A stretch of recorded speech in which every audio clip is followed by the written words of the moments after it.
Yes, I'm still wiping the egg off my face because I was the one person in the parliamentary debate who actually criticized the Indian position at the time, back in February 22, on the well-worn grounds that Espen will understand, because he and I talked about all this in my UN days, that there was a violation of the UN Charter, that there had been a violation of the principle of the inviolability of borders, of the sovereignty of a member state, namely Ukraine, and we had always stood for the inadmissibility of the use of force to settle international disputes, and all of those principles, I said, had been violated by one party, and we should have condemned it.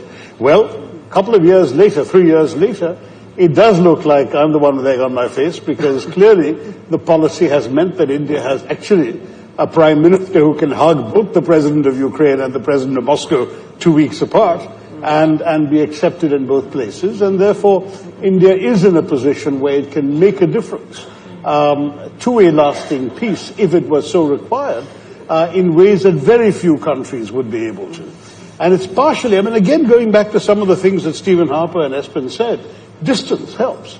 The fact that we're not in Europe and we're not directly one way or the other threatened or benefiting from any change in territorial borders, for example.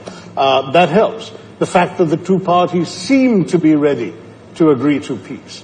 The fact that there would presumably be some very serious international backing for an international peacekeeping venture. I mean, all of those things have to be borne in mind before you answer the question that you just asked, Yella. As an Indian government a person making such a decision, those considerations would really have to be uppermost before they say yes or no. But I can see it entirely possible that in these circumstances, India would say yes. Fascinating. Remember, India's got 250,000 peacekeepers in its history around the world. Yeah. It's participated in, God knows, 49 peacekeeping missions, I think, in its history. So this is a country with an extensive record of having gone out to places far removed from India's direct interests in order to serve the cause of peace. So why not?